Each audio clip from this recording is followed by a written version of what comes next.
Good morning. Oh, y'all got to do better than that. Good morning. I know it's raining outside, but we have no control over that. That's liquid rain, and God's in charge of that, and we can't. I just got finished talking with some of the other brothers back there. They be talking 10, 15, 20%, and next thing you know, it's 100%. I know it was 100% in my house, but I'm Reverend Sam Glover. I'm the chairman of the Men's Day Committee. We look forward and glad that you are here. I see some faces that I haven't seen before. That means we have some guests in our house this morning, so we're glad to have you here. On behalf of our pastor, we're certainly glad to have you here. This is our second forum. Our first forum was on men's health care, but this forum, we look at it as I can't express to you the importance of it, because we want to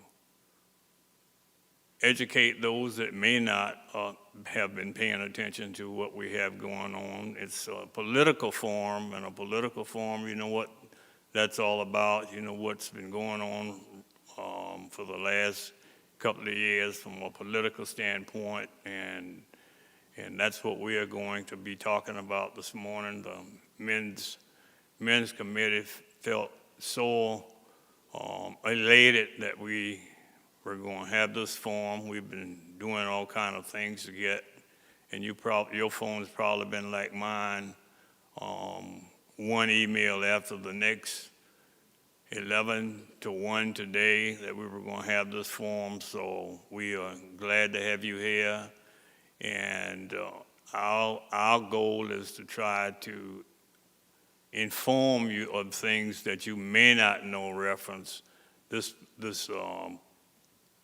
November the 5th election that we have coming up, which is so vitally important. So at this time, we will have a prayer by Reverend Scriven, and after that, Deacon Socrates Green will come forward with the rest of the program that we consider the meat of our forum, to be perfectly honest. And we invite you to listen and ask questions on anything you think that is important to you, because if it's important to you, it might be important to the person next to you, and they just don't want to ask that question. So please raise your hands, and Mike will be right there to you to allow you to ask that question. So Reverend Scriven, at this time, if you will come forward and do our prayer.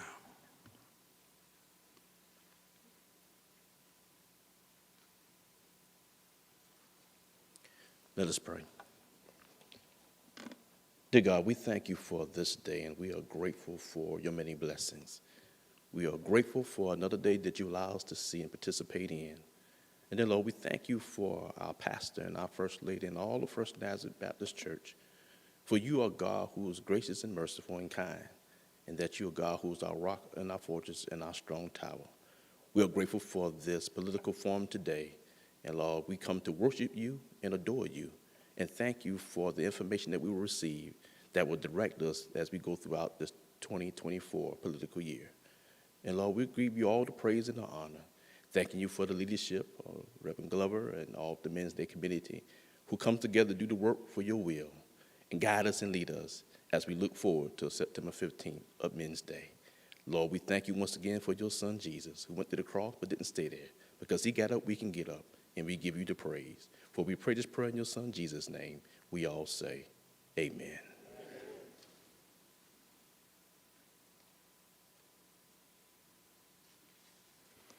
Good morning.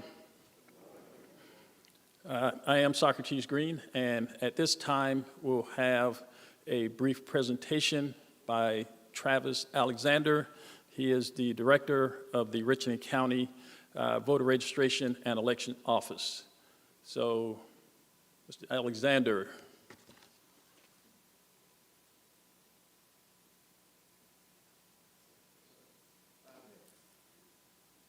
All right, I won't be before you long. Director for Richland County Voter Registration. By show of hands, I'm not going to ask you how many people saved in the house, but how many people are going to go out and vote this year? All right, I now need to know, there's a lot of people in here say they can go out to vote. There's 280,000 registered voters in Richland County. If all of you come out to vote, guess what? It's going to be some long lines. So guess what we need at Richland County? We need poll workers. We need poll workers. We need poll workers. Before I came here, I heard that the line, somebody didn't get out of line at 12 o'clock at night. That ain't happening when I'm here. I can't stay at work that long, for one thing. So I'm trying to get out everybody, I'm trying to get our results up online, posted by 10:30. That requires us to have enough poll workers at every location. So you're looking at 7, in some places 20 poll workers at every location. I saw on your list there you got early voting locations. Please add Brooklyn Baptist Northeast, if you're on the northeast side of Columbia. Please add that one. Go out, early vote, but also we need what? Poll workers. You can't say everybody can come out to vote, but we got nobody to work those machines. I ordered, got the state to pay for these machines about $5,000 to $10,000 a piece. We have approximately extra 300 to 400 machines in stock, already new machines, but I need people to work them. So if you can, Deacon Mario Gleaton back there with his hand up with the pink shirt, he'll be out there after your form. He will have the sign up for poll workers. It's poll workers $185 for the day. It is a long day. Somebody got to do it, right? Polls open from 7 a.m. to 7 p.m. They set up at 6 a.m. in the morning. All right, your lunch and everything is done there at the precinct. You got to bring everything. Bring your medication, anything you need. Don't bring your dog or your little kid like I had to bring my child today with me. But we do need your support. I'll be back on September 24th, and I'll probably be repeating some of the same things these gentlemen down here be talking about as far as updating your voter registration. October 4th in office is that deadline. October 6th online is the deadline to get registered. Update your address. scvotes.gov is the most reliable site to use. I know they might talk about other websites out there, but scvotes.gov goes straight to our computer in our office, and it has all the pertinent information and the times and the early voting location. So now, by show of hands, who's interested in being a poll worker? All right, Mario, you see, everybody in the place gonna vote, but we got about 10. We got 10, but guess what? 11, huh? You know how that tide basket go around. We might have to look at the count real quick and pass it back around. But 10, if y'all want to be 10 soldiers to help us out, we'll appreciate that. Get some other people, young people from 16 up. But we do need your support on the back end to make sure we have a successful election. So my key thing is we need poll workers, and I will ask for you all, if you can, early vote at one of those early voting locations. If you see one backed up 2 hours, there's several in the downtown area, all right? Garner's out there, probably won't have too many people, the population a bit low out there, so you might go out in those areas and get quicker in and quicker out, all right? Thank you, Deacon Secretary. Early voting is anywhere. Early voting, anybody, Richland County, because they probably have some people from Lexington County. Richland County, you can go to any location. Valentine Park, you know, you can go anywhere you want to for early voting, October 21st through November 2nd, Monday through Saturday, 8:30 to 6. If you're in line at 5:59, we're gonna vote you. And I can answer I'm gonna answer one more question, but I'm gonna answer all the rest of them on September 24th, okay? Right before the revival. Get y'all ready. That's right.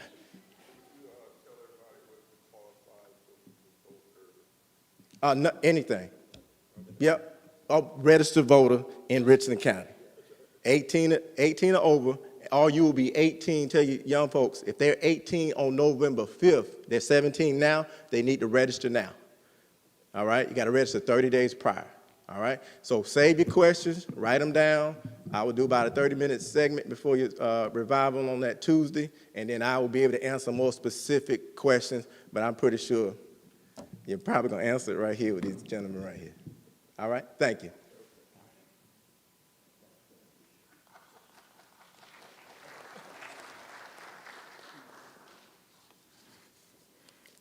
Okay. Thanks a lot, Travis, and thanks for that great information. Those who are willing to be poll workers, if you at the end of this event would go to the media desk and leave your information with ML and Deacon Allen Townsend. Deacon Murray Gleaton will leave some information back there for you, and they'll get your information and forward to them. So, and if you know anyone else interested in being a poll worker, please, reach out to them and maybe leave their names as well, and they'll reach out to them and get them all set up. Okay, amen?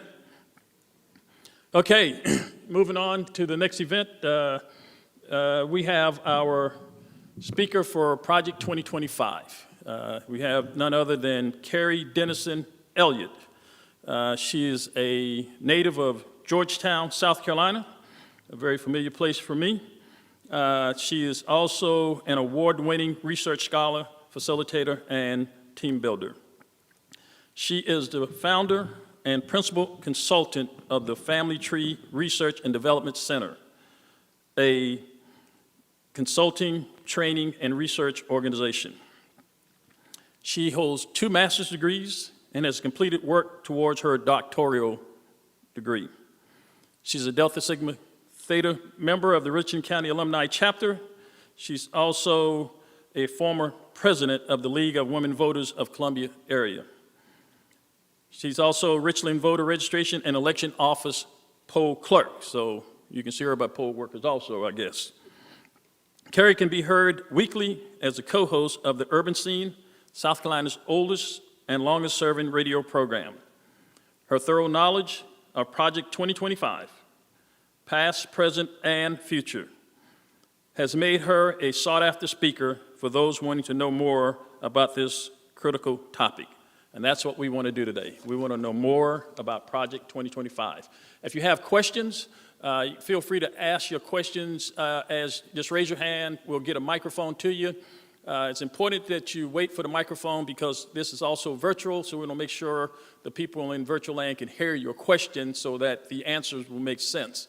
So if you'll do that for us, that'll be very helpful. Also, if you can ask your questions, but as she goes through this, it's a 922-page document. Obviously, we're not going to get through all of it, but she might answer your questions as she goes through her 30-minute to 45-minute presentation. Okay, ladies and gentlemen, Carrie Dennison Elliott.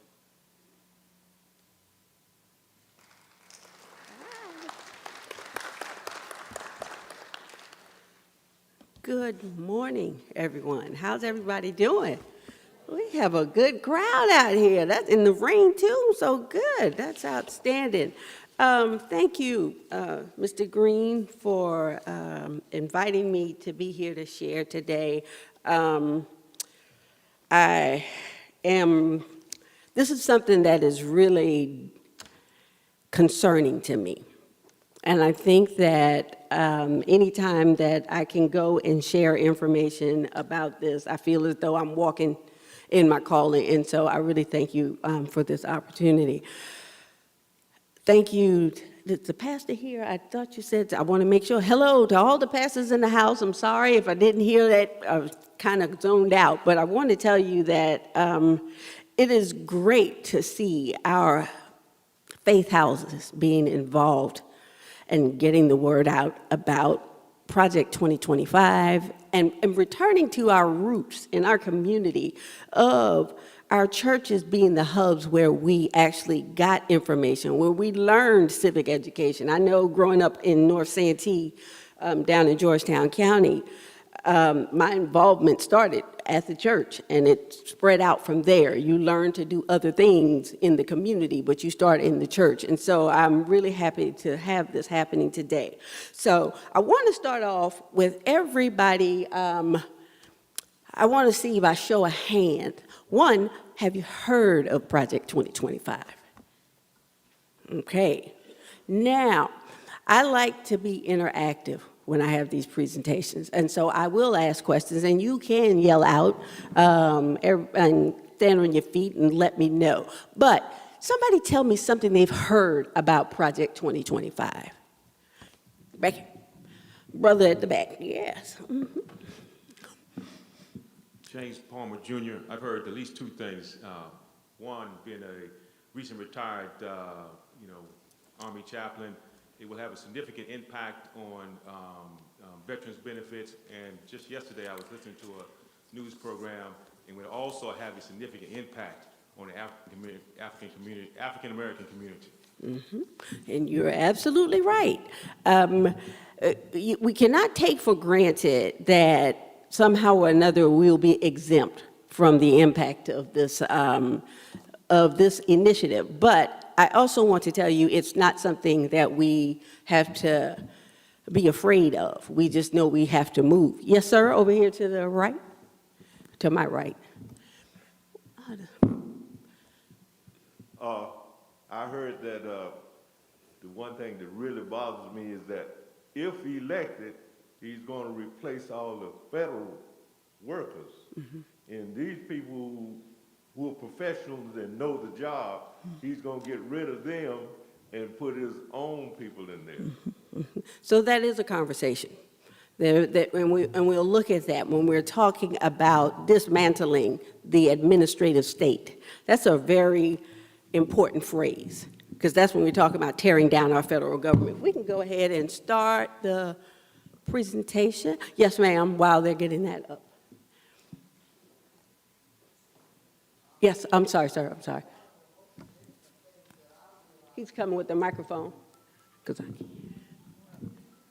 One of the most significant things that I realized when I saw 2025 is there is to be a dismantling of the Federal Department of Education. That's something we will get into detail about. Yes, all right. So I'm ready to start with okay, here we go. So I don't know if you can see those things because it's a little far away, but when you hear what is Project 2025, it actually depends on who's asking the question. Before I go any further, I do have somebody at the back who is, yes. Oh, I've been listening. I've been kind of aware of this ever since, I guess, maybe last year. But not only is it to dismantle the government, but it's been in place ever since about 1981. Okay. Well, okay, and so, yeah, we're going to talk about that. It is not new. So when you hear what is Project 2025, sorry you can't see these, but President Joe Biden said it is a threat to democracy, right? But former President Donald Trump said, before he said he didn't know anything about it, he said it is a colossal mandate. It lays the foundation for great things that the government will do in order to save America. Remember, now, he said that before he didn't know that he didn't know about it, but that's okay. Next, we have from Europe, there's a site that says Project 2025 is a threat to global democracies, right? It's not something that's just going to happen here. It is something that will have worldwide effect, because what happens in America usually is replicated by other right-wing entities as well. Another thing, Project 2025 is a 900-page document developed by a cadre of radical organizations and meant to serve as a roadmap for a far-right presidential administration, a far-right assault on America. That comes from the folks at the Center for American Progress. It is a policy update, yes, thank you, a federal policy agenda and a blueprint for a radical restructuring of the executive branch that would undercut decades of progress and constitutional values. Decades of progress cut away from this particular agenda. To the green one in the bottom. It is a bold, courageous plan to save the country. This book is a first step in that plan. That comes from Kevin Roberts, Dr. Kevin Roberts, who was the president of the Heritage Foundation. So you would think, yeah, he does that. And lastly, the blue. Project 2025 is an effort to completely redesign the role of government to shut Black people out and put us in a position as the disposable, cheap laborer. This is seeking to create a 1930 apartheid segregated America where only certain individuals who come from certain communities or are part of the white race will have a true opportunity to live out one's dream and actually accumulate wealth and standing. And that's Derek Johnson, the president of the National Association of Colored Persons. And so what we find here is that, again, there are differences of opinion about what Project 2025 is, and it's often because of people's ideas or their ideology. If you're a conservative, you tend to think it's great. And if you are a Democrat, you tend to think it's a mandate from not a great place. So what we find as we go forward is that the way that you determine whether or not this is something that's going to be good for not just you as a person, not just for your family, but for your community, for your country, for the world, is to actually look at what's being said, what's written in this document, and then subsequently evaluating, is that something that's going to help a little bit of people, or is it something that's going to help a broader swath of people? And I have those conversations oftentimes with folks who tend to be on the other side when it comes to their political leanings. And I said, look, I'm not beholden to anyone's party. What I am beholden to is humanity. And I believe that anybody who's actually thinking about how you help others and how we go about ensuring that others are taken care of, that the least of these are taken care of, that we're doing our duty in ensuring that we share the wealth, then I'm happy with them. That's who I'm going to support. It has nothing to do with the party. So let's get a little background, because someone made a great point about Project 2025 starting around 1981. Well, and I have a QR code to share on the screen. If you have your phones, you can all get copies of the entire document for yourself if you don't have it. So you can get the whole 900-page document. And it actually, it's very functional. I mean, it's not hard on the phone. I was really surprised that I was able to manipulate it. Let me know if you have any problems with that. It is linked to a Gmail drive, a Google Drive. And for folks who don't have phones with them, I can make sure you get it and have that so you can have the document for yourself, because it is broken down in chapters and things like that, so you can get to the part that you want. So once everybody's kind of okay with that, and let me know if it works for you. If it doesn't, if you can actually open the document on the screen in the AV room, if possible. But anyway, as we're doing, he can do it. All right, so good. So let's look at the background for Project 2025, because I think it's important to have that understanding. So the official title of this thing is the Mandate for Leadership, a Conservative Promise. Why is that important? Because you hear the conversation shift from the other side. They don't want to claim Project 2025 anymore, because as people start to learn about what's in it, it's like, oh, we're going to back away. It is 922 pages. It has 5 sections, 30 chapters, 4 pillars and promises are what it's built on. It is researched and written by more than 400 conservative scholars and policy experts, and it's been a team effort. More than 150 conservative organizations plus corporate partners work collaboratively to advance Project 2025. This is not somebody working alone. This is not one organization. This is a mobilized, and they used very militaristic language in this document. This is an army that is going out for battle. And right now, it looks as though we have not been putting on our full armor to be able to engage with this, but we know that we don't have to worry, do we? So, but a thing about this Heritage Foundation, which is the actual organization that brings these partners together. This organization was founded back in 1973 during the Nixon administration, ironically. And in addition to the fact that it was founded by titans of industry. Now, I know we're in church. I don't drink, but some people might drink Coors beer. Well, you know, Coors Beer, the money from the Coors family was used to fund not just Project 2025, but Project number 1 way back in 1973. And so we have to be more strategic about where we are investing our dollars, who we're giving our funds to, because they are turning those funds back around to engage in activities that are actually designed to oppress. Their mission is to formulate and promote conservative public policies based on the principles of free enterprise, limited government, individual freedom, traditional American values, and a strong national defense. Sounds good, but when you start talking about the individual freedoms, and then you start talking about the independent states theories, and each state can do what they want. They don't have to work and follow any rules because they've done something. And so when we hear those things, we have to say, okay, what is happening? They have almost $500 million in assets in this one entity alone. Almost $500 million in assets by them.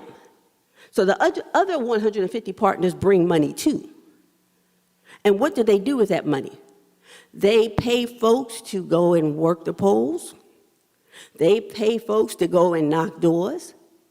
They pay folks to hold sessions similar to this, recruiting people to believe in the free enterprise. They fund scholarships at our HBCUs so they can bring our children in and indoctrinate them to their ideas of the libertarian view. They have long tentacles, and a lot is being done, and we have to be aware of not just the things we say, oh, we want to know what's happening with veterans, or we want to know what it's saying about Social Security, we want to know what it's saying about education. But the reality is, it's saying something about everything. It's influencing the hospitals. It's influencing the drug companies. It's influencing the grocery stores, because some of the grocery store people are actually partners. Back to the slide, another thing about this, back to that one, the previous slide, sir, I'm sorry. Yes, another thing about the Heritage Foundation is they're not just this foundation. There are 3 entities. There's the Heritage Foundation, there's the Heritage the Heritage Foundation, the Action for America, and the Daily Signal. The Daily Signal is their media arm where they get their message out. The foundation, the action team, is where they are going out and they fund smaller organizations. When people start small grassroots organizations in their community following conservative ideas, that's how they fund it.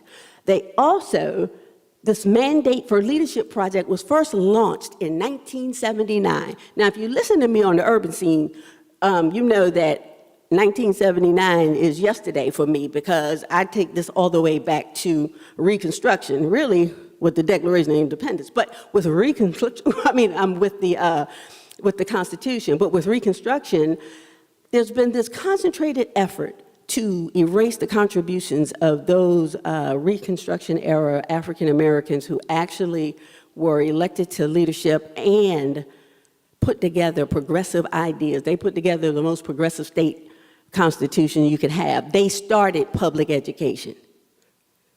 They put those things in place. And so the efforts that you see now are to actually undo those things. And it's been a long game, and they've been working in their vineyard to do this. There's also, when 1979 was the first one, but it was published in 1981 for the Reagan administration. Of the 2,000 policies that were in there, and that one that they gave to Reagan, Reagan adopted 1,200 of them in his agenda.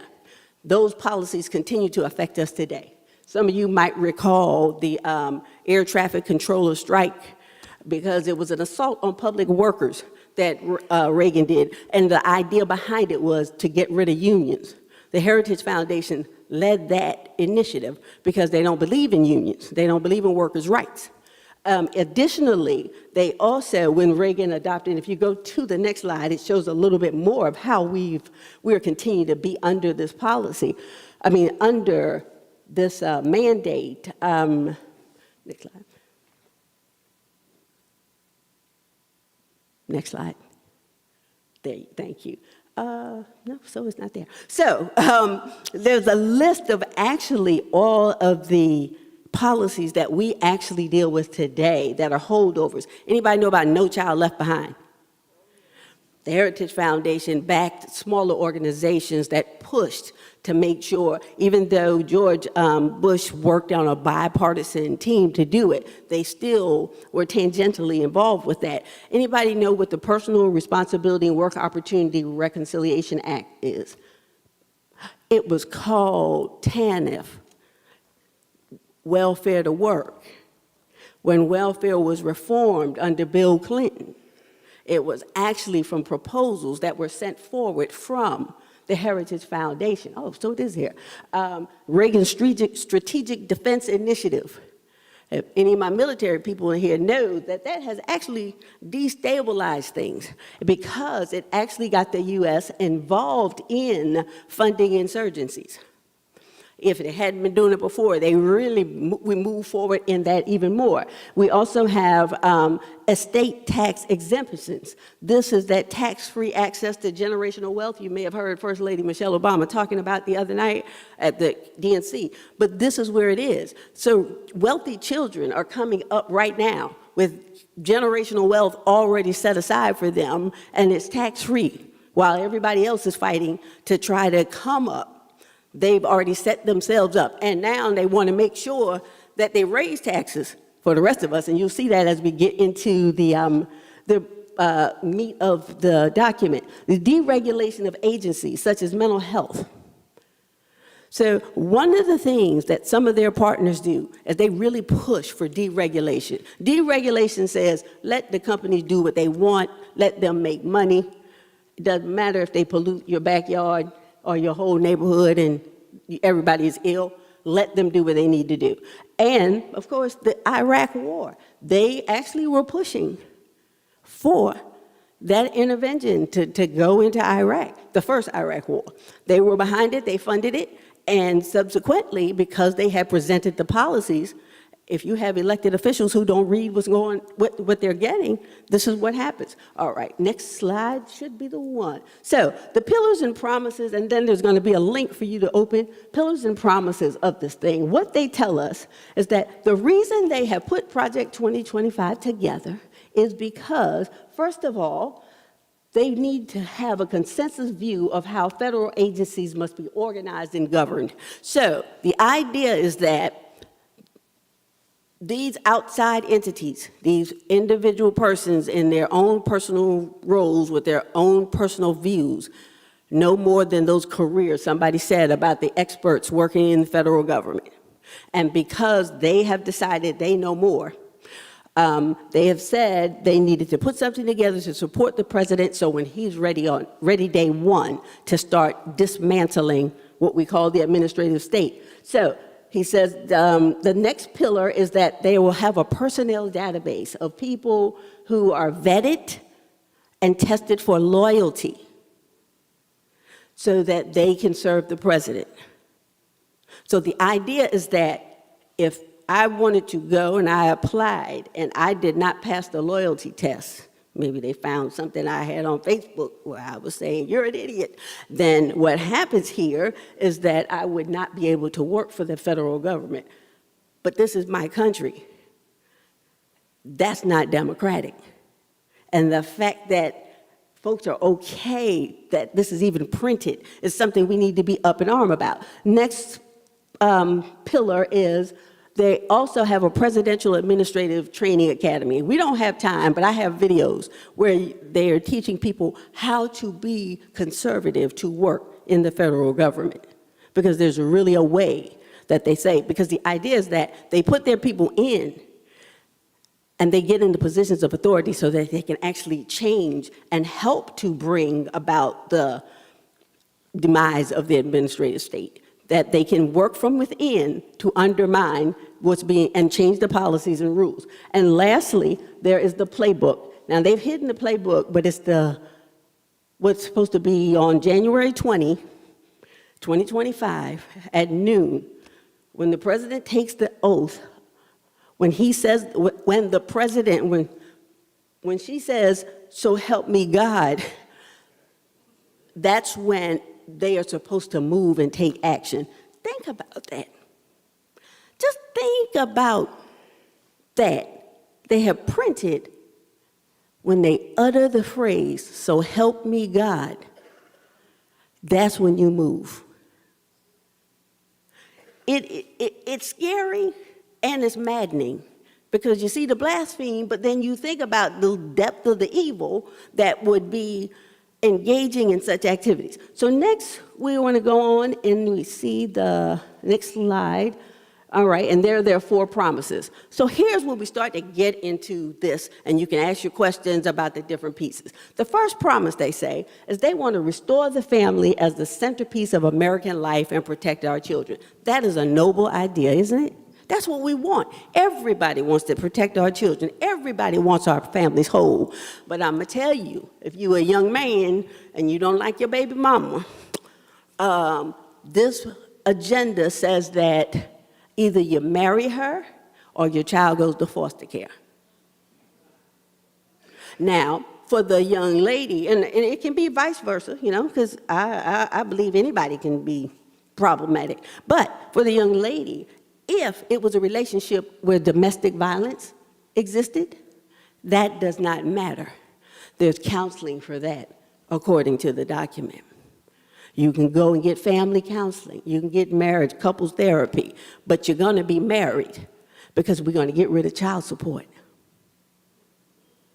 Yeah, and so when you're out here with young folks saying they don't want to vote, they don't care, that I'm not political, well, guess what? Life is political. The political is personal and the personal is political. And so if nothing else, ask them, do you got any outside kids or whatever, and have the conversations from there. Let them know that this document, this plan, if implemented, and mind you, it doesn't mean Trump gets elected. It's designed for any president. Did y'all hear me when I said Bill Clinton adopted the Republican contract with America and that's where we got welfare reform? Any president can use it. But the reality is they know that a person that's a conservative president will follow it almost to the T. But the reality here is that people need to understand that this is coming into your bedroom. This is coming into your very life. And if you don't want to be responsible, they're going to make you responsible in their way. It wants to dismantle this administrative state and return to self-governance to the American people. I don't know if y'all know, but South Carolina seceded from the Union because they wanted to maintain slavery, right? And so, which means that each state has different leaders, right? Everybody, every state in this country, you see out in California, you always hear, matter of fact, they were talking about reparations recently in Chicago, in Evanston, Illinois. They passed a reparations bill for folks who are descendants of enslaved persons. So it depends on who the leaders are. Well, y'all know who our leaders are. And most times our leaders aren't thinking about the people. They're thinking about how they can go get a mug shot, not a press shot, standing up and I'm going to go all the way to New York as your attorney general and instead of being here working on behalf of the people. But the reality is whoever's in the leadership in a state is the one. Those people make the policies. We know right now we have our hard right caucus who determined to block any legislation. We have folks who are pushing effective legislators out just because they don't like them personally. So to have everything returned to the states, remember, we have to be under the Voting Rights Act, which they are dismantling, but South Carolina had to be told to be fair in voting in elections. So that's something we really have to think about. Next, let me move faster. Defend our nation's sovereignty, the border, and bounty against global threats. Oftentimes, that's double speak for we want to keep people out from the brown countries because we believe that they are the terrible people. But we know that the folks who are actually invading our country are coming in on airplanes. And they have passports, and they get visas to work, and they have credentials to be involved in things at the highest levels of our government that we can't even get access to. All right, and then secure our God-given individual rights to live freely, the blessings of liberty. It sounds great. Now, when we go to the next one, there should be a little link, the key proposals that you can click on. So anybody who has a phone, and if you can click it up there, there's a website called www.25andme. This is a great website where what you do is when you click on it, you can select any category of issue that you're interested in. So if you can open it. So I care about, you see the blue link here? And this is where we're going to have the conversation. When you click on the blue link, it brings up every one of the various policies that are addressed in Project 2025. So let's look at civil rights. I think there's one, civil rights. So show me. And when you pull up civil rights, it will tell you exactly what page and what it says. For instance, one of the civil rights issues that Project 2025 wishes to erode is public education. It wants to promote school choice and suggests phasing out federal funding for public education. Phasing out federal funding for public ed, but giving the tax dollars, and I know I'm in the church, but hey, giving the tax dollars to the church schools is not what's supposed to be happening because of that little thing called separation. All right, so it wants to allow colleges to discriminate against students based on their race and sex. And so the Heritage Foundation was instrumental in working with, I think his name is Mr. Leo, with overturning affirmative action in college admissions, right? So each one of their partner organizations has a different vein that they're working in. Like the people who are trying to come to USC with the roast, they actually follow the free speech. Their organization is focused around free speech. They actually want an uproar. They want everybody to be mad. They want people to protest it. They actually want you to get it pulled so that they can sue the institution. But South Carolina passed a bill recently that the Higher Education Freedom of Speech, Freedom of Expression Act or something to that effect, that not just the governmental entity can be sued now, but individuals. If you are out there leading the protest to actually get them shut down and it happens, it allows for private cause of action. And so that came from ALEC, the American Legislative Exchange Council, which is a part of the network where they write model policies and they send it out to the states so our legislators don't have to do any work. And they use that and they get those things passed. And so we have to be very, very careful. We gotta be strategic about how we go after them. Restrict the application of Boston versus Clayton County, and then rescinds regulations discrimination based on sexual orientation. Go up a little more. I think there's a couple more. I think there's one on, so allowing religious organizations to discriminate against people allows the government, nah, that's not the one. There's one specifically that talks about African Americans and the ways in which, maybe it's under voting rights, but the ways in which the African American family in and of itself. So for this website, 25andMe, you can go there. You can click on the topic of interest. Can you try voting rights for me? No, democracy is a great one. That's a great one, sorry. And you can have them all up there at one time. Yeah, click on democracy as the next topic. And I'm gonna move a little faster. So this is normally a workshop that's about 2 hours, okay? So, because you gotta get the background and then get you to understand so you can really feel comfortable, because at the end you gotta go out, right? You wanna learn it, but you need to learn it so you can go out and persuade somebody who's saying they're on the fence or they don't like voting or they don't know why they should vote, and be able to explain to them. So when you go to democracy, this concentration of power in the executive branch is almost like we want to have a king, After all that they went through for their freedom, now you want a king. And what you have here is that not only are you concentrating this power there, there is a movement afoot. If anybody knows who Elon Musk is, and then Peter Thiel, and all of these people they call the tech bros, they are actually involved. They believe that the U.S. should be run like a corporation. And so instead of having a president, we have like a CEO who answers to a board of directors. They, Peter Thiel and Elon Musk and Milo Yiannopoulos and Curtis Yarvin, they believe that they, the elite, the billionaires, they should be the ones who are that board of directors. At least 4 of those people are foreign nationals. They're not from here. They have dual citizenship, and they have been working to undermine democracy. But because they passed the skin color test, we are more likely to be accused of being those subservients, the ones who are trying to do something, than those folks who actually have money and look a certain way. So they want to make it easier for the president to fire government workers.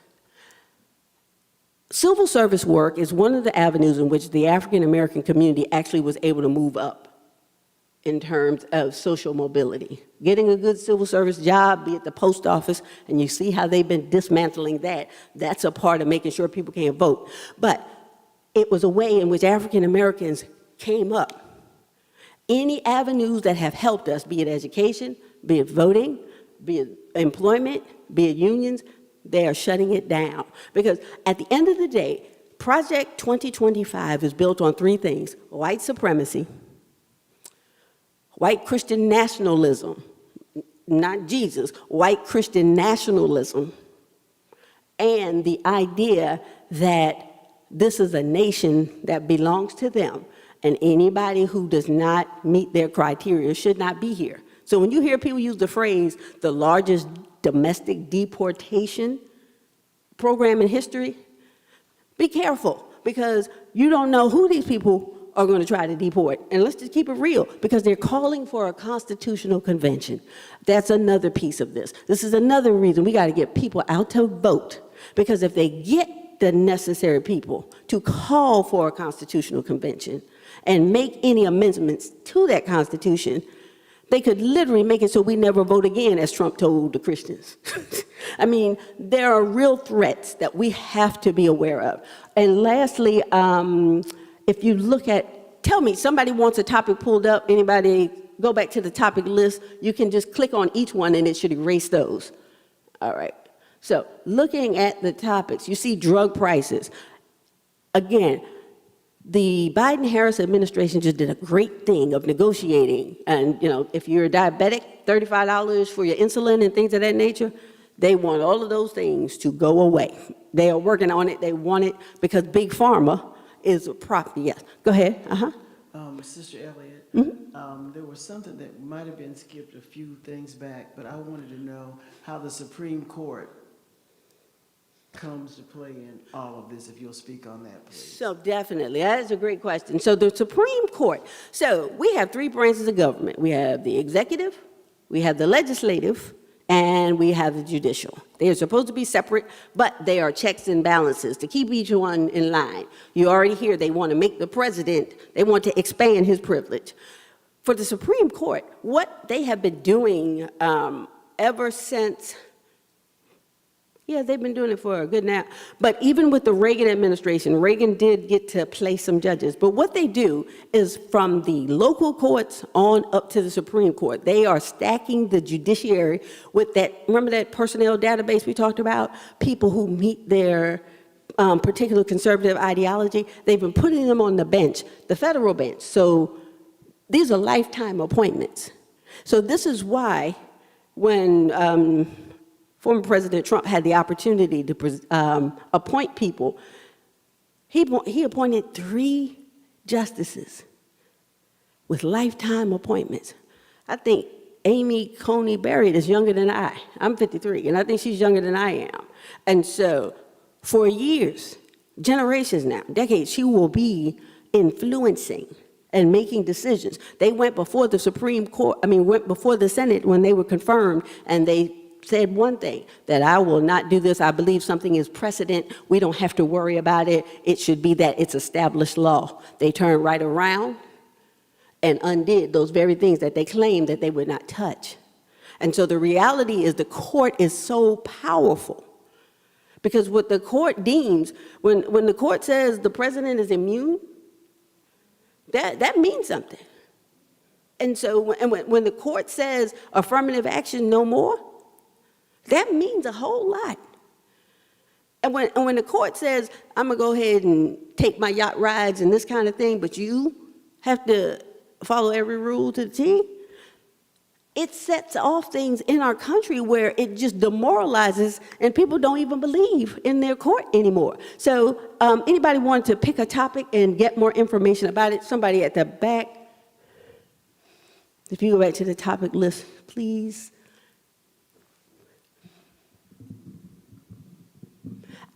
Can you talk a little bit about the elimination of overtime? Oh, yes. So labor. So when we start talking about how is Project 2025 going to hit your pocket, how is it going to affect your family? When they're talking about restructuring your work week and spreading it out across the month and eliminating overtime pay, you can pull that up on there for that topic, it means they're going to be extracting maximum effort out of you. They're going to get maximum time out of you. But because of the way in which they will restructure the work month, the hours, so I think it's 40 hours a week, so now it's time and a half. But the way they're restructuring that is that you will meet the hours later in the month, but because you haven't gone over it weekly, you will not be able to be paid for overtime. And so they're going to raise in that threshold, makes it so that it's calculated over 2 weeks or 4 weeks instead of 1 week. This is why we got to tell people to go vote. Somebody who doesn't believe in politics works a job. Somebody who doesn't believe in politics knows they already mad about the taxes and things that are being taken out. So please tell them, I need you at the poll. I either need you to vote early or absentee or on election day, but I need you to vote for your check. If not, if you don't care about nothing else, do it for your check. That might be the line, do it for your check. All right, and so it allows businesses to not pay overtime for certain benefits, and then it weakens unions even more, and that, again, the goal is to get rid of unions or any public sector unions that civil servants might use. And so the overtime pay, and I'm not, because I'm a social worker, I don't necessarily study this part as much, but I know I don't like anything telling me I'm going to do all the work plus some and not get paid. That is just, yes, sir. Somebody, yes, ma'am. I would like to know more about, I've heard eliminating African American studies, Black histories from schools, and I also heard something about they would cut state funding from this. So I was curious, what happens to our HBCUs and people who, you know, that's what we're built on? How does that affect us? So on the state level, with regard to AP studies, any kind of AP class, they pay a fee, advanced placement, so that students actually get college credit. And what they are done with the attacks on diversity, equity, and inclusion, and CRT, critical race theory, what they've been doing is they've been writing laws that say anything that's going to make one group feel bad. So anti-white racism is a real thing, right? There's this real belief that now whites are being discriminated against. Just recently, there was a lawsuit. They're using some of the civil rights statutes saying that they're being discriminated against in work. And I see Mr. Socrates is looking at me, so I'm gonna have to wrap this up. But the reality is that's on the state level. We definitely have to be more engaged. But they didn't write the policy. They got the policy from the American Legislative Exchange Council, who was passing that around to all the conservative leading states, and they all passed the same type of legislation, trying to roll back the study of African American history, the study of any type of culture, and making sure that the only narrative that's told is the Columbus discovered America in 1492, when it was already here. Okay, yeah, so that's the reality of that. Let's go into the next slide. We can have discussions. You can contact me later. Again, you can come to a longer workshop I do. It's called Raising Your Voter IQ, and it's a multi-week series, and it's designed to help folks not just learn about Project 2025, but really, how do you learn to be an advocate in your community? How do you understand the laws and the things regarding this process? How do you hold your folks accountable once you elect them? Because see, we're going to send people to the State House and to all these other places pretty soon, but we got to make sure there's a return on our investment. And see, that's what these folks have been doing. They've been making sure that whoever is elected, that they they take their agenda and then they say, you carry it out. And so, again, we started off asking, what is Project 2025 and what do you think it is? But here are two different opinions. One says, the right has developed concrete plans to make America into a much nastier place for anyone who dares to deviate from the white Christian patriarchal order. That is what is on the ballot in November, and that's from Thomas Zimmer, Democracy Americana Online.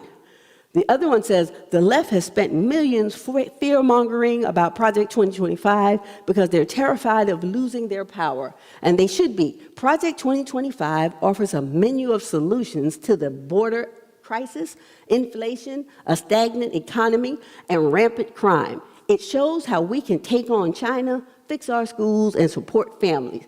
But most importantly, it dismantles the unaccountable deep state, taking power away from leftist elites and giving it back to the American people. And that came from the new director of Project 2025, Kristen Fesvin, and he is in charge of this transition process. And so when you think about it, who do you think is most accurate after the stuff that you heard? The person who's saying, oh, this is a great document that's gonna secure our border, this is gonna make sure that we have our freedoms and our liberty, or the one who says that, you know what, this is a mess and it's gonna make it a nastier place for us to live? Because you're continuing to foment hate, you're dividing races, and you're also making it harder for people to live. The number of people who will be in poverty because they want to roll back SNAP assistance, we're talking about 21.6 million households that risk going further and deeper into poverty and to not have food. We're talking about cutting 220,000 jobs from the American Jobs Rescue Plan that was passed. They want to roll back civil rights protections and eliminate Head Start for children. By eliminating Head Start, you're not only compromising the child's ability to learn, you're also affecting that family because it's a form of child care. And so when you get rid of Head Start, what are you saying about the future? They don't want the children to go to school, and they want to lock the elderly away in nursing homes and taking away their right to vote with the revised absentee ballot laws. So we really, really have to think, which one is really happening right now? This over here is fantasy. When they start telling you this is a good thing, I had some conservative sisters who confronted me the other night when I was presenting. And I was just flummoxed because they really were believing that this was going to help them. I said, they might give you 30, you might get your 30 silver coins right about now. But I promise you, if Head Start shuts down and then families don't have child care and they stop going to work, if they're not going to work, that means they're going to have to try to get more services, but they are cutting SNAP benefits and those things too. They're adding more work requirements according to this document. So if all of that happens, then it's actually going to affect the economy. It's going to affect their local economy first, and as it trickles out. And so we've got to get our folks to start thinking about things like the way they interconnect. There's one or two more slides and we'll wrap this up. Somebody had a question. Okay, there you go. Yes. I have a question about Congress, too, which relates to all this. Mm-hmm. You know, if you put a president, you vote a president in office, and the president doesn't have a supportive Congress, they can't get anything accomplished. And so we don't want the same mega people in Yeah. Congress blocking everything that she does. And so then I think about it. The down ballot, yes. Exactly, and so also, my mind also goes to the states and who's in the Senate and the House of Representatives, and, you know, when I see in South Carolina, it's always the same people, Lindsey Graham and Joe Wilson.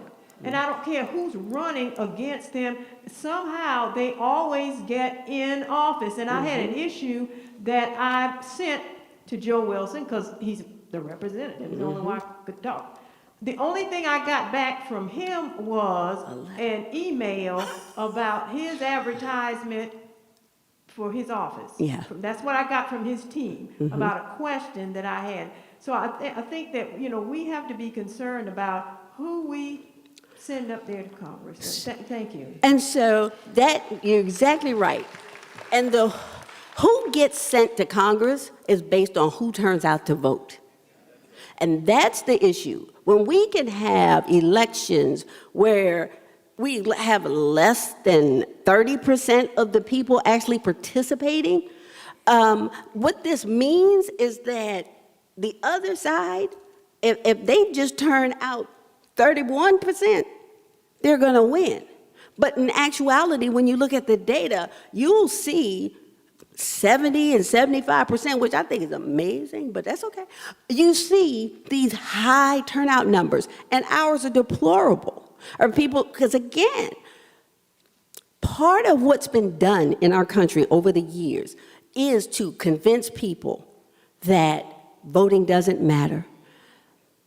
It was accompanied by taking civics education pretty much out of the schools. However, when I go to White Knoll High School to register high school students, I can go to the civics class. That's the class that they're taking. And they're learning about the process. And so let's be real. We've got to think about, what are we asking for? What are we demanding that our children learn? But also, we have this thing they've been working on. Mr. Green has just told me, girl. Anyway, so, but the reality is they've been working a long time. And so now we hear it all the time. People say, oh, I don't want to vote. But I think some of it's fear. I think some people are afraid because they think they don't know. They don't understand the process. They don't know enough about candidates. They don't know where to find good information. And then there's also the media and the stuff that comes. I saw somebody I thought was a friend fussing about, I can't believe Kamala Harris washed her collard greens in the bathtub. And I was like, my mama did it. But, you know, because we had a lot of greens and a lot of people were coming over, you use what you got. But the reality is, you know, they're taking something to make it look bad because they don't know how to sophisticate, to analyze the information that they're getting. And so that's the thing. We have people who are literally scared. That's why it's important to, when you have your church and your organizations, to bring in the voting machines, and then you bring folks in to test it out. It's important to have little forums where you're coming in. Mr. Felder used to do, I don't know if he does it anymore, but this, when I first moved to Columbia, these excellent policy luncheons, at least once a month, where you're discussing the issues and you're learning about what's going on and who are the people who are running for office and who's doing what at the State House.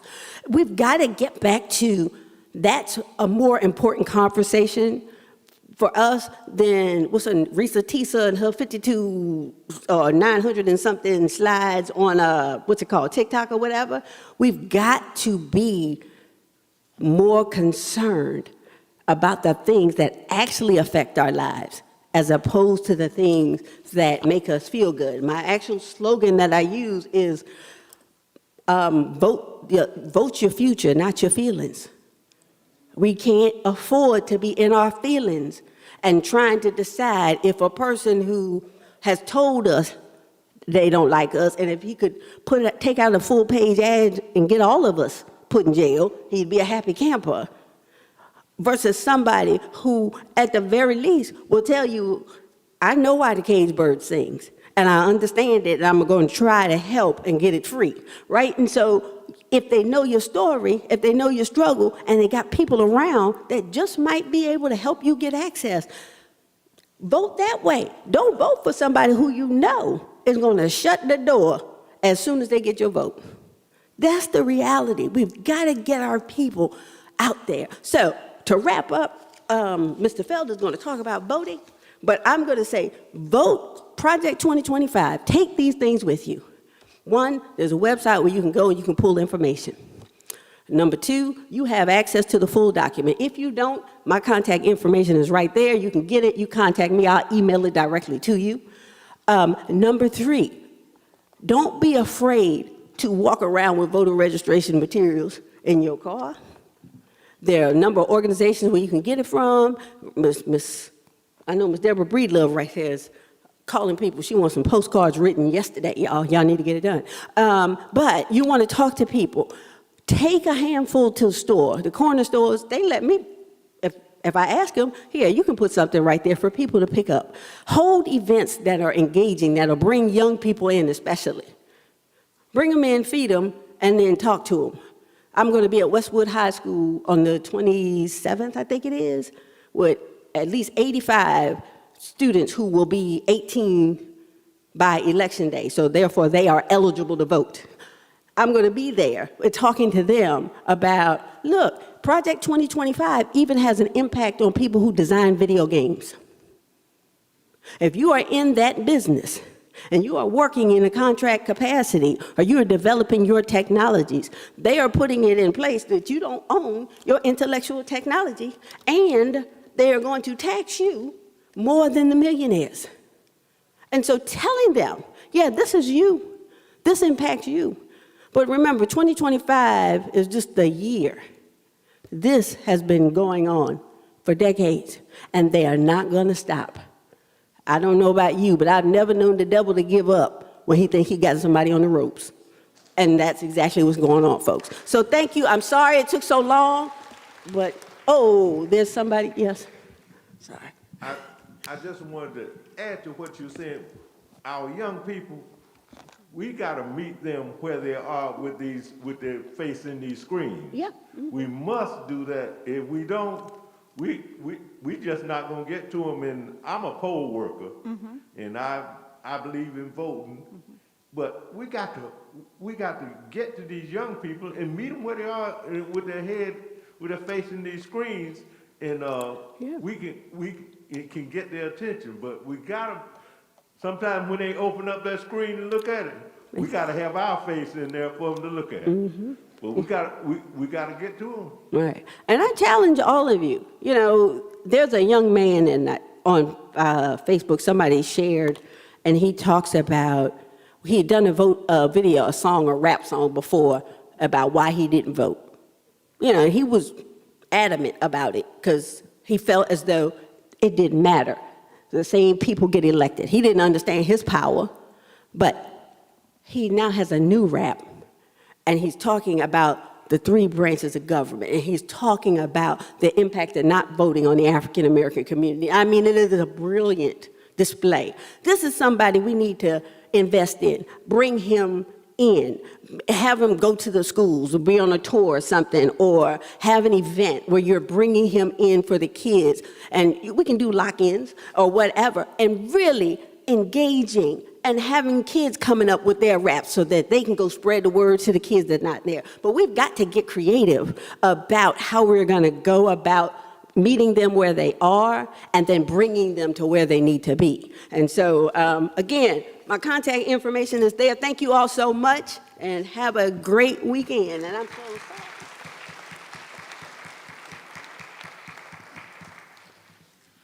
How about another round of applause for Sister Carrie Dennison? Carrie, we thank you so much for that very powerful and passionate and animated presentation. Thank you so much. And we pray that the folks here will take the information that you've passed on to us and share it with others. And ultimately, we want this to result in higher turnouts. Thank you so much for that. Appreciate it. Our next speaker, we're going to pivot a little bit here and move to voting. And we have someone that I consider to be a great American. You know, we throw that term around loosely sometimes, but in the form of Dr. Felder, Jim Felder, we have someone who has truly earned and deserves the right to be called a great American. He is a native of Sumter, South Carolina, and he holds a bachelor's degree from Clark Atlanta University, a Juris Doctorate from Howard University School of Law, a Master's of Law from Atlanta Law School, and a doctorate of Humane Letters from the College of Charleston. In '67, after graduating from Howard University, he returned to South Carolina to lead the South Carolina Voter Education Project. In 18 months, in an 18-month period, he coordinated a statewide voter registration drive that placed over 200,000 African Americans on the voter rolls. Thank you for that. He's also, back when he was in the military, 62 to 64, he was selected to lead as a lead pallbearer, honor guard, for the funeral of actually the movement of the body of President John F. Kennedy. His detail responsible for moving the body from Dallas, Texas, to several places in D.C., to his final resting place in Arlington National Cemetery. In November of 1970, Jim Felder, along with I.S. Levy Johnson, Herbert Fielding, were the first 3 blacks to be elected to the South Carolina legislature since Reconstruction. And 3 years later, he was the first black assistant solicitor in South Carolina. He passed me a note. Other than his education, he wants everybody to know he's a member of Omega Psi Phi fraternity. I struggle with saying that sometimes, but I'm going to go ahead and put that out there for him. Since he asked me and I called him a great American, I could not deny that and not do it. So he's the author of 5 books. He is steward pro tem at Union Station AME Church in Sumter, South Carolina. He's the father of 2 children, Jimmy and Adrienne, son-in-law Lance Wright, and 2 grandsons, Lance II and Sean. Ladies and gentlemen, join me in welcoming Dr. Jim Felder.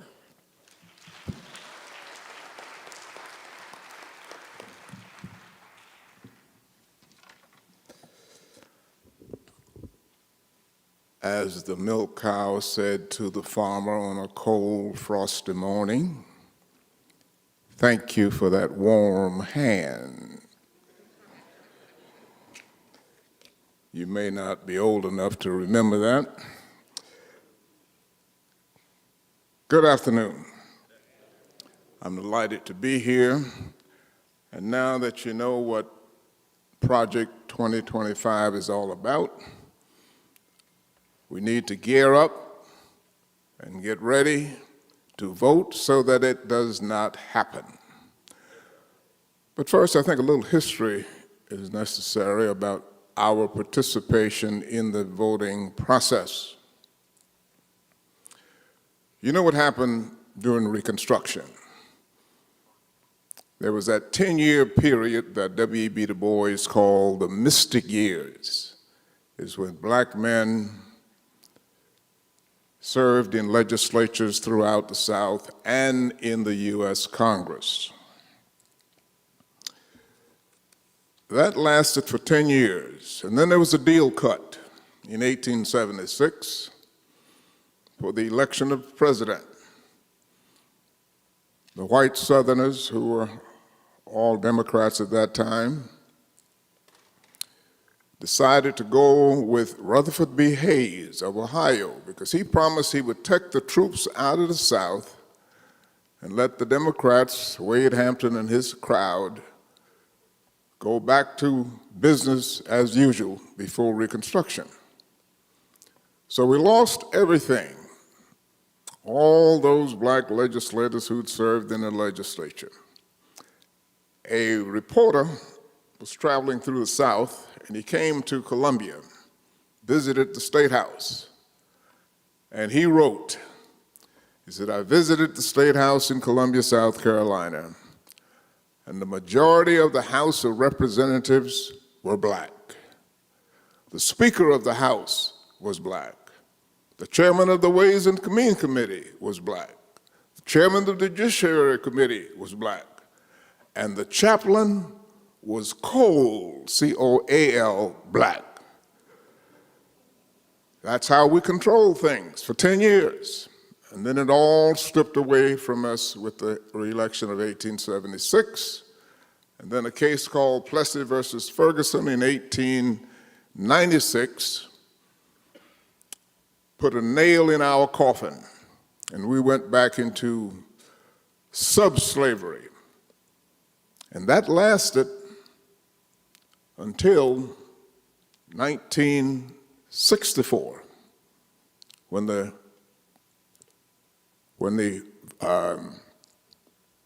not the Voting Rights Act, when the Civil Rights Act was passed. And then in 65, the Voting Rights Act was passed. Now we tend to forget who did that, but that was Lyndon Johnson. And we forget Lyndon, Southerner out of Texas at that time. But he was able to do what Kennedy wanted to do, but didn't have a chance to do because he was assassinated. So Lyndon wanted to leave a legacy. So he pushed those two bills through, Civil Rights 64, Voting Rights 65. And how was he able to do it? Because at that time, all of the committees in Congress were white Southerners. But Johnson had something on everybody. He knew the dirt on all of them. So they had no choice but to push his legislation through. So not only was the 64 Civil Rights Bill put through, but the 65 Voting Rights Act and the 68 Housing Act all happened under Lyndon Johnson. And what else did he do? He appointed Thurgood Marshall to the Supreme Court, which was unheard of at that time. So don't forget Lyndon Johnson and what he did. And don't forget what Thurgood Marshall said when he retired. In his last interview, it was on CBS, Clarence Thomas had been appointed to the Supreme Court. And the reporter asked him, said, well, Mr. Justice, what do you think about your replacement? And he looked right in the camera and he said, a black snake will bite you just like a white snake. Was that prophetic? So Thurgood Marshall had it right. We have gotten nothing from Clarence Thomas. But anyway, I'm not here to talk about that today, but I thought we'd need a little history on where we've come from. Now, when did we start voting after Reconstruction? It didn't happen until 1948, when a man named George L. Moore, who lived 3 blocks that way and had a business 1 block in the next block, sued so that we could participate in the Democratic Party primary. 1948, we won the lawsuit, and for the first time, right across the street back here, there was a service station, there were long lines of people headed by one Reverend W.H. Neal, voting for the first time in Columbia in 1948. Well, we still couldn't get anybody elected because you had to run at large in the counties. And in the city elections, you had to run at large. And we did not have enough black voters on the rolls to win an at-large seat. So we still, even though we were voting, we still were not able to elect anybody. 1960, finally, a black man in Beaufort County, Leroy Brown, was elected to the Beaufort County School Board. That was our first black elected official this century. Then in 1967, after the passage of the Voting Rights Act of 65, the Voter Education Project was organized. A group of foundations put together a pool of money, and they sent it to Atlanta, to the Southern Regional Council, which was an integrated organization in the South, to do voter registration. They hired a young man named Vernon Jordan, you all heard that fella? To run that project. And his job was to find a director in each of the southern states to do voter registration. I was in my last year at law school at Howard. He had come to Columbia and met with a group of our leaders, Reverend W.H. Neal, Majeska Simpkins, Matt Perry, Lincoln Jenkins, so on, a group of about 20 of them, asking them, who can I find to do a voter registration drive in South Carolina? And they pointed him to me up in Washington. They said, go get him and bring him home. Well, I'd been in Washington for 5 years now. I was married, finishing law school, didn't know what I was going to do. But Vernon had challenged me. He said, you don't need to take one of these government jobs in Washington. You need to take your butt home and help your people. I said, well, Vernon, I got to go talk to my wife about that. You know, I'm married. Well, you go talk to her, and you meet me back here tomorrow morning at my hotel and give me a yes answer. So I went home, talked to my wife. She was my high school sweetheart. Sumter, I'm a Sumter boy, Lincoln High School, for you Booker T. Washington people. And she said, okay, I don't mind going back to South Carolina, but I don't want to live in Sumter. She said, we have this one grandchild here, first in the family, and your parents will be fussing over him, my parents will be fussing over him, and I don't want to have to go through that. But if the office is any place other than Sumter, okay. So I meet with Vernon the next morning, told him what the situation was. Well, I don't give a, well, I won't say what he said. Vernon cussed a lot. He said, put the office wherever you want to put it. So the office was on Washington Street, upstairs over the law offices of Matthew Perry and Lincoln Jenkins. That's when we started the voter education project in South Carolina.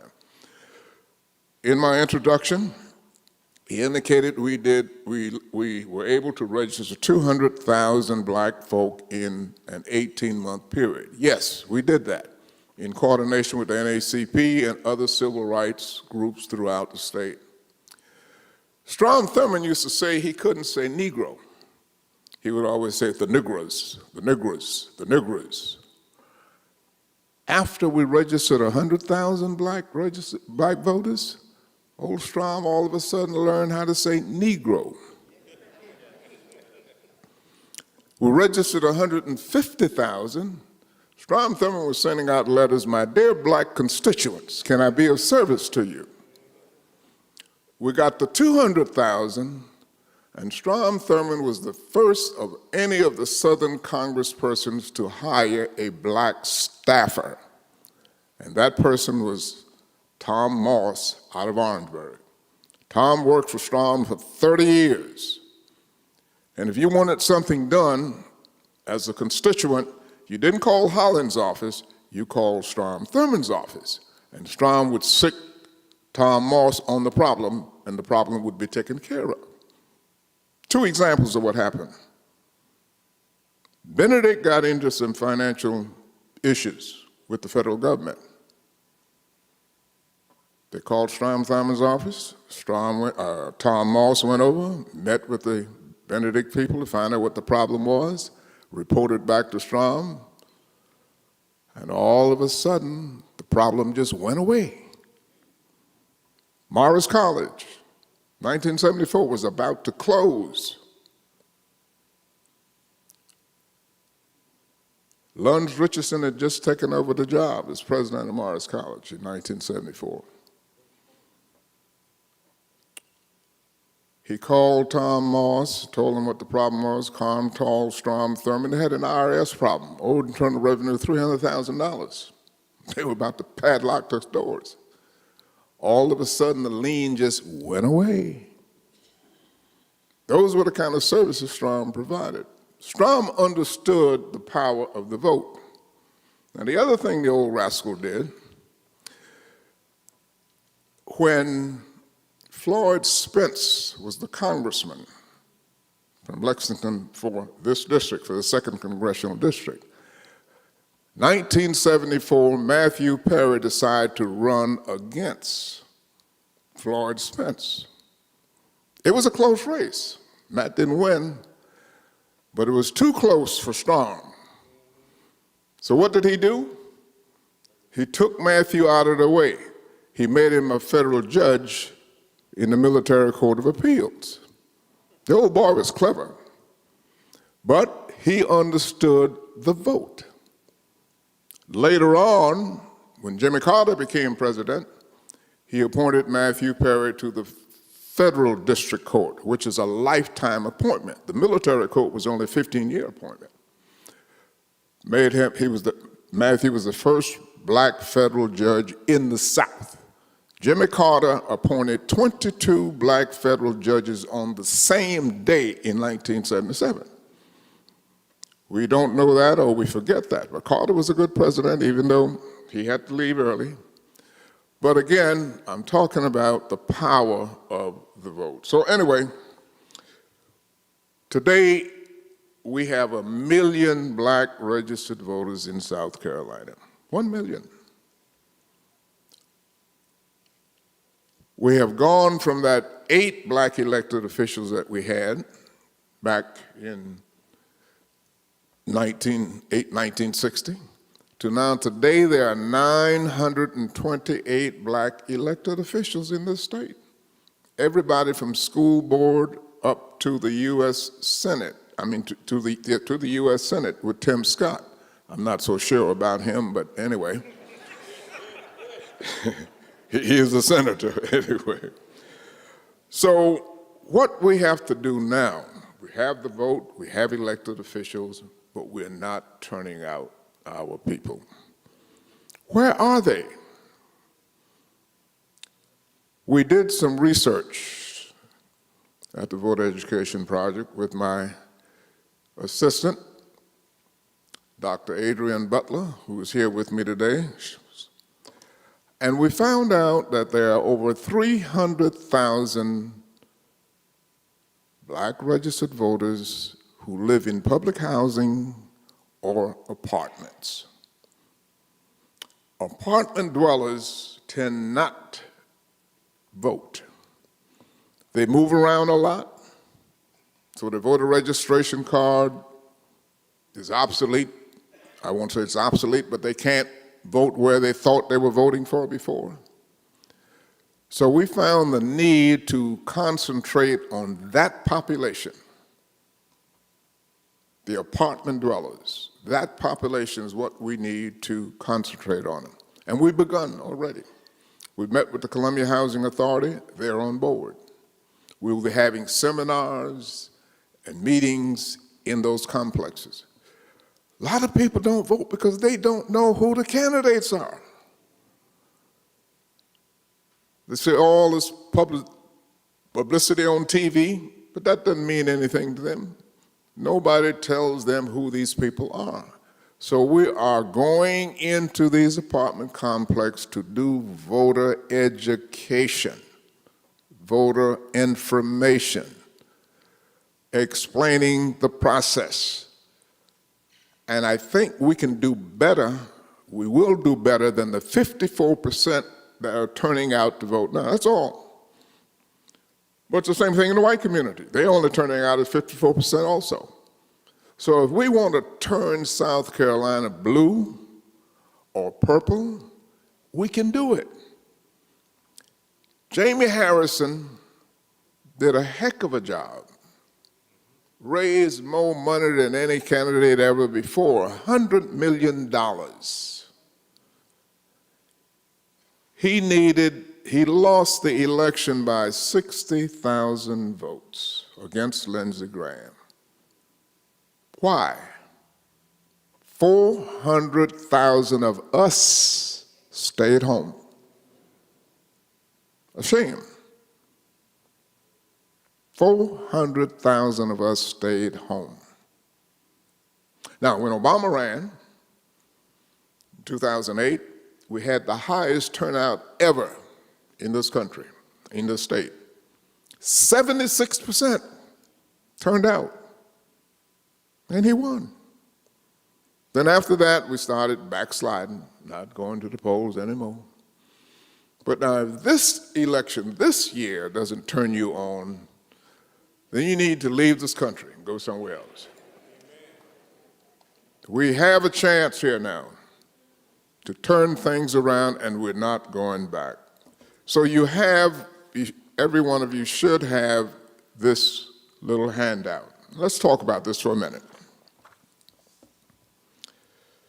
First, you want to be sure that your voter registration card is up to date. If you have moved in the last 30 days, you need to change your address. You can do it by phone, you can do it on the internet, you can go to the voter registration office. But just be sure that you are up to date with your voter registration card. The other thing is the sample ballot. And that's a piece we have not worked recently. What is the sample ballot? Can anybody tell me? Yeah, that's what I'm saying. We don't know what it's all about. The sample ballot is your ballot with the candidates on it that you can vote for on election day. Not your neighbor across the street, because the neighbor across the street may be in another precinct. Sometimes the precinct line runs right down the middle of the street. So people on that side voted one precinct, different candidates went over there. So you need to know who the candidates are. There's a thing called the sample ballot. It's on the internet. Go to scvotes.gov and pull it off. It asks you four questions: your name,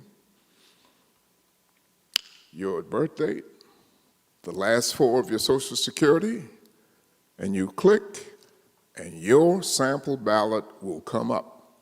Now, what do you do with that?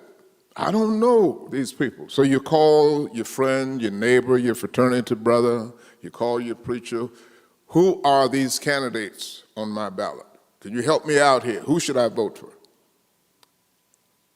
And that's how you get to complete a good ballot, one that would not be void because you didn't do something right. And that's the other thing. A lot of folk don't vote because they're afraid of the machines. So we teach that also in these seminars we have. But the sample ballot is the key to informing people of who the candidates are. So on election day, you take that sample ballot into the polls with you, and you transfer those names to your official ballot, and you punch the button and you leave. Sample ballot. Any questions about that? You can do it right now on your telephone. I don't care. You can do. You got it? Okay. A question? Yes, sir. He's coming with the mic.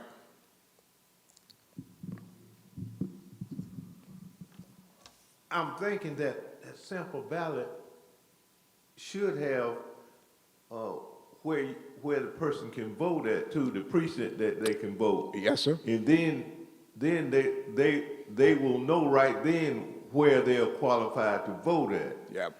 And that's one of the main information that it has on there, because a lot of people don't know where they're supposed to vote. They don't know, and they show up at the poll, because I'm a poll worker. They show up a lot of times. They're supposed to vote somewhere else, and then they end up not going.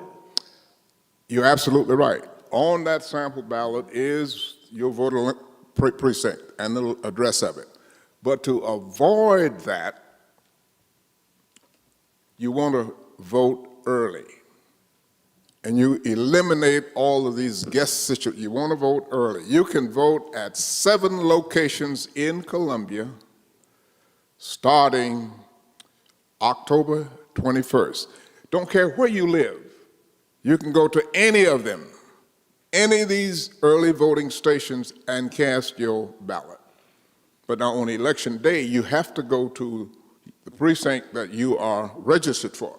But during the early voting, you can vote at any of the 7 locations. And you've got the sheet, we've listed them there. One is left off, but add Brooklyn.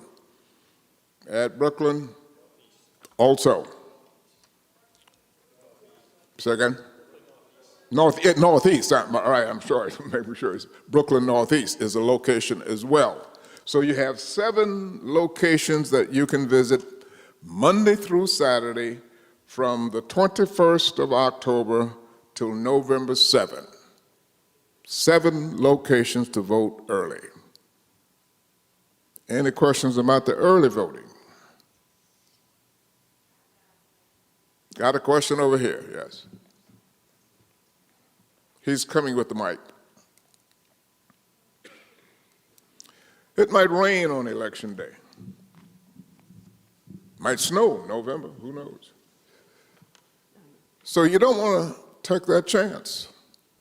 So let's do it early and get it out the way. We couldn't do this until several years ago when the legislature eliminated that old situation to vote early. You had to do it one of 17 reasons. You had to list why you needed to vote early. And they would think, and it made a lot of folk lie too about where they were going. They had a doctor appointment, or they had to plan vacation, or they had a funeral. You had to come up with some kind of excuse. You don't have to do that anymore now. It's open. Anybody, anywhere can vote. Another question that's raised often about those with criminal records or who've been through the criminal justice system. South Carolina is one of a few states that allow persons who have a criminal record to re-register and become a full citizen again. To re-register and you become a full citizen again. Now, in order to do that, you must have served your time, be off probation, made restitution if that was a part of the judge's order. In other words, you got to be off paper. You have to satisfy all those requirements that the judge imposed at your sentencing. Once that's done, you now go back to the voter registration office and you re-register, because once you're convicted, your name comes off the roll. It's automatic. They send it to the voter registration office, so you're no longer. Now, you're sitting in jail. You can't make bond, but you haven't been tried yet. You can vote. You can vote absentee from the jail. Did you hear me? Okay. So, that's where we are there. Now, on the ballot this year, you'll have a school board election. Yes, sir. Oh, yes, ma'am. I'm sorry. Yeah, I had a question about like early voting and so forth. I'm always concerned about voter fraud, integrity of the votes. There's so much going on. Tell you a concern about it. What happens to the ballots of the people that vote early? What happens to those ballots? They go into the system, and of course, they are not counted until Election Day also. But there's no way anybody can vote twice either. That's the other thing. People ask, well, I go over to this place and I'll vote. No, you can't do that. You know, they do that in Chicago, but you can't do that in South Carolina. You can't vote twice or 3 times. But once you vote, you're off. The computer will not let you vote a second time.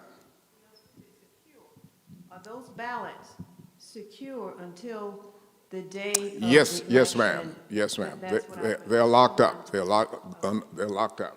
Because you got to, even though everything is computerized, you still got to save the paper ballot that goes in the event there's a demand for a recount or what have you. Yeah. Okay. Yes, got one over here. Yeah,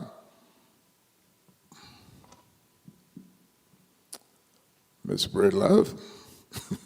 Okay. All right, here's your mic. Yes, would you speak on, if we're finished with early voting, on absentee voting and recent changes that might have been made on how the applications can get to? Okay. Under the old system, if you wanted to vote early, you had to have a reason for doing it. Not anymore. That's gone. Absentee ballot, nothing has changed there. You still can call for an absentee ballot to be mailed to you, because that's how people in nursing homes and so forth still vote who can't get out to the polls. Nothing has changed with the absentee ballot, but it's the early voting which came into play that makes it easier for people who are not handicapped or can't come out on election day. Does that answer the question? Yes, sir. He's coming to you. Thank you. Can you speak a little bit about the voter ID laws, about if you don't have a driver's license or if you don't have a government ID? All right. The voter registration office will give you a photo ID card. All you have to do is go to 2020 Hampton Street any day of the week, walk in. You've got your voter registration card. If you don't have it, they'll register you on the spot. Take your picture, put it on the card, and you're good for the rest of your life. You don't need any other kind of information. That's my voter ID registration card. And they will do that for you, no time flat. And you don't have to worry for the rest of your life about a photo and voting. Yes? Good afternoon. When you participate in absentee voting, do you receive a confirmation in the mail or any type of confirmation that that ballot has been received? Once it gets to the out, no, well, they're going to send you the ballot back, but you mean after you fill it out and send it in? Right now, there's no way the system doesn't allow for a return to indicate that your ballot has been received. Now, you can call down to the office and they can tell you whether it's there or not. But they don't send you a receipt, I guess is what you're saying here. Not yet. There is a proposal that's trying to work its way through the legislature to allow or demand that voter registration office send back some kind of acknowledgement that they received that absentee ballot. Yes, I saw another hand somewhere.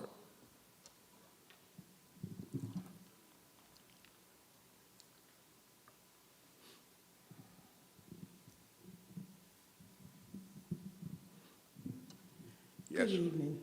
I want you to talk a little bit about the 300,000 plus voters that live in public housing and apartment dwellers that are missing. And we're talking about voter apathy.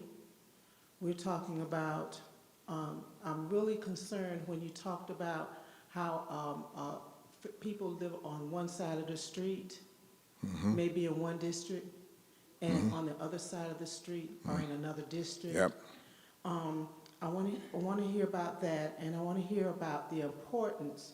I know we're pretty much locked into this election, but I want to hear about the importance of the midterm election and when those congressional districts will be electing, you know, the representatives, because like you said, Jamie Harrison lost by 60,000 votes. And I look around this area looking at how many, we're looking right over here at a housing development that was moved.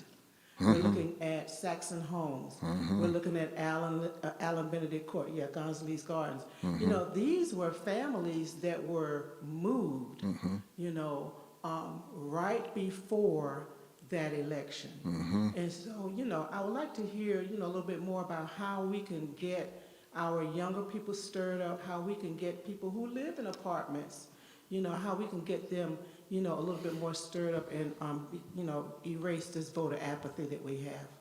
All right, let's start with the last part about the housing, public housing and private apartments also.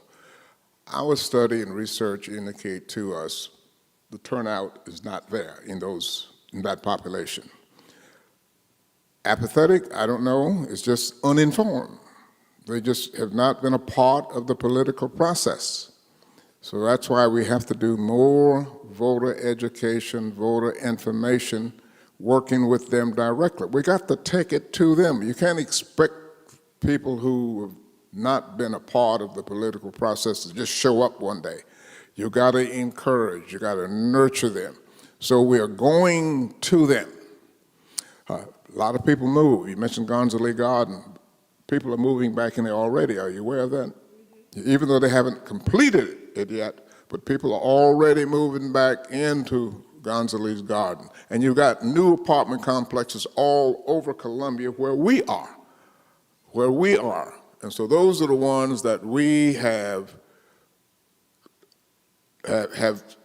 collected the data and got the information, and those are the ones we are going to be focusing on. Not just Columbia, Spartanburg, Greenville, Sumter, Charleston, Orangeburg, Rock Hill, all have public housing, and so we're working with all of those to do it. Now we need help.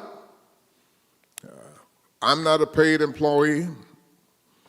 My assistant's not a paid employee.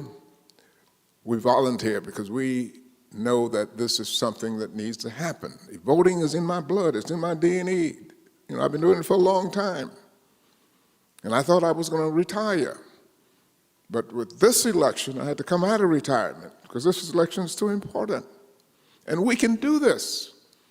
We can do this if we just turn out to vote. So now what I'm trying to share with you here is that voting is easy. Locations are plentiful, so you have no excuse. You just need to help us spread the word of what we need to do and what we can do. We got a hand over here. You raised something, that was another question. Young people, you know, 18 years old and you can register to vote. But 16 years old, as what's the director's name? Travis Alexander, he's looking for poll workers. 16-year-olds can work the polls, and they get paid $135 for one day's work.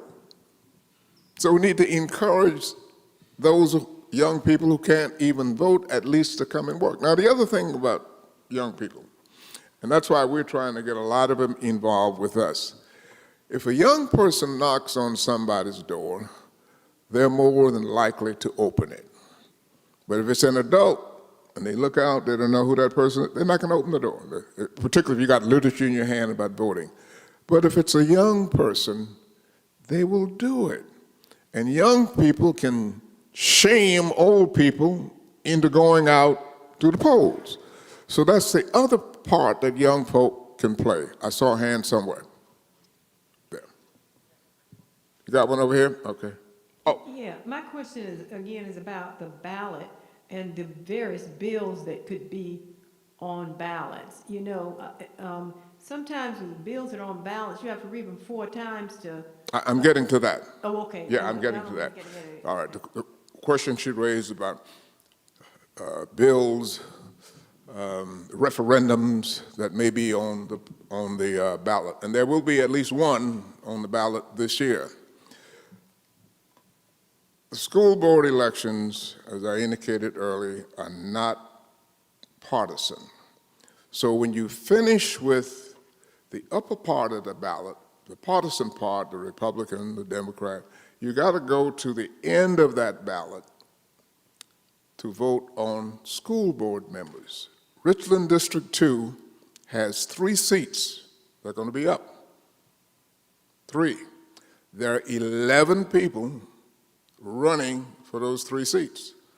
They all will be on the ballot. And the top 3 vote getters will be the winners. There'll be no runoff. Whoever the top 3 are will be the new 3 school board members on Richland 2. Also down at the at the bottom of that ballot, there is going to be a referendum on a constitutional amendment to amend, well, there's a U.S. constitutional amendment that's going to be on there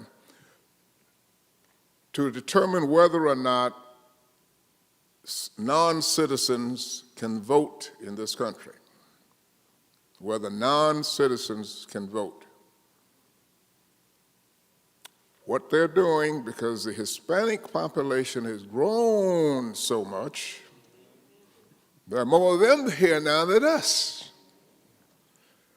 They are trying to find a way to keep them from participating. They need them here for work.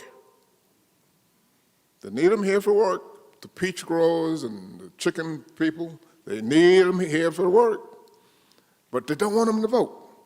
So there's an amendment to not allow non-citizens, a lot of them are here on visas, even if you got a visa, you can't vote in this country, but they're here on work permits is what they call it. Right here in South Carolina, down the road down there in Lexington County and Edgefield County, when peach season comes, who picked the peaches? Who picked them? I have not seen any black people out there picking peaches. So we want them to work, but we don't want them to vote. That answers your question? Okay. Yes, sir.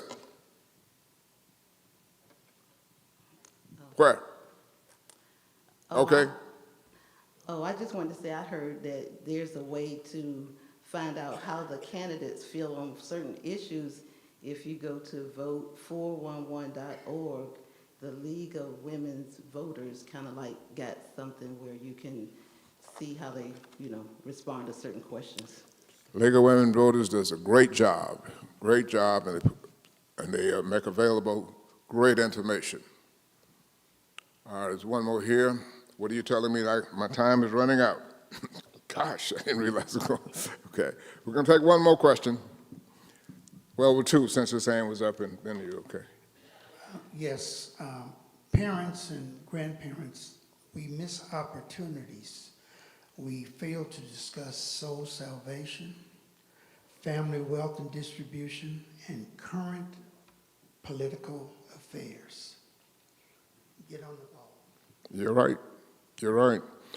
Young folk get a lot of the information online, TikTok and all that. So we got to accept that that's the way they're going to get it, and we have to serve them that way. One more question, and then. I was just going to piggyback on what you were saying about, and what the lady said. Our local elections are so vital for the president to be able to do what he can do. If he doesn't have a Congress, your she. Thank you, ladies. If the Congress can't back the president up, the president has nothing that he can do without the Congress backing him up. And the vice president has also a major role.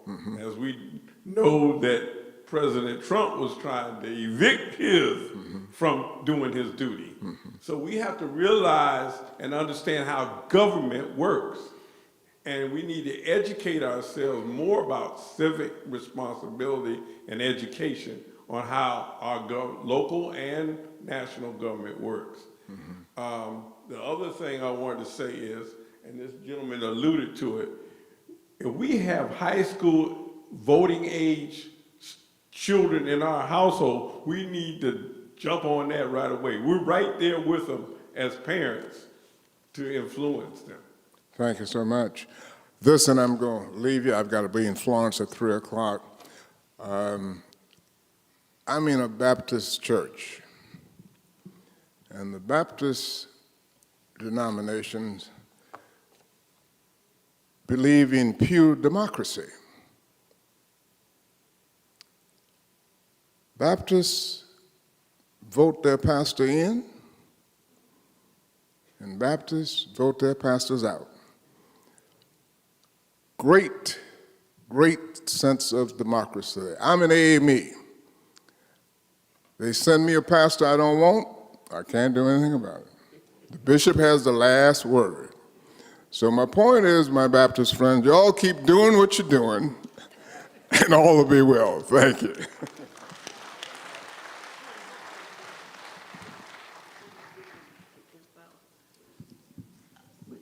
Yes, ma'am, go ahead. Really quickly, the young lady did mention vote411.org is a great place to find out about candidates and their positions. Another website where you can go and get more detailed information, especially on people who've already run before, like where their money is coming from, what their voting position has been on different bills, is votesmart.org. That's votesmart.org. And then another is Ballotpedia, BALLOTPEDIA. And both of those sites They really will give you, when you're trying to make an informed decision about who you want to vote for, and you want to look at it a little more than just what's on the surface or what you hear. Those are some great sites. So it's ballotpedia.org and votesmart.org, in addition to Vote 411. Okay, thank you so much for that additional information. And again, how about a round of applause for Dr. Felder? Sir, thank you so much for taking the time to come out and share with us. Also, great turnout here today, so we just want to thank all of you for taking time out of your schedules to come here and get some information on Project 2025 as well as voting. And it's our prayer that you take this information back to your communities and share with others within your communities. Got a couple of quick admin things I'd like to do before we call Pastor Scott up for some closing comments and to bless the refreshments in back. At the media desk, we have some voter registration activity going out there. We also have poll workers information out there, and anything you might need on 2025. There's a couple of handouts out there as well. So if you have time and need some information, please stop by there. Remember, we said those who volunteered and will want to work the polls, please go back there and give them your information. So please, ma'am, please, sir, do not forget that. Again, we do have refreshments in the back. They're carry-out plates, so if you have time, it's in the Upper Fellowship Hall. So after we close here, please stop by there. And also want to thank our virtual attendees. We had 30 to 35 attendees out there in virtual land, so really want to thank them for taking their time to join in as well. Don't want to forget them.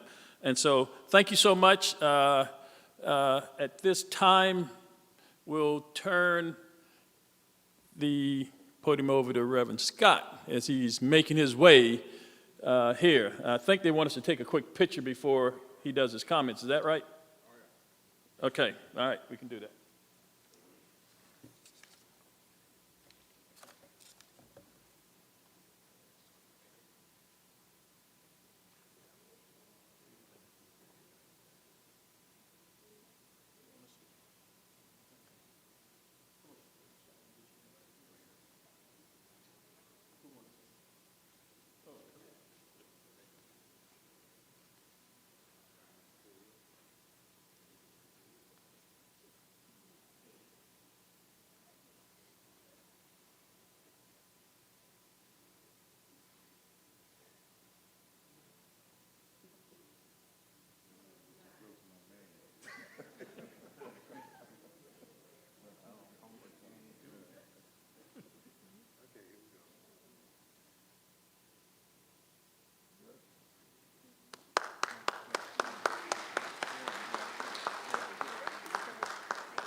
Good afternoon.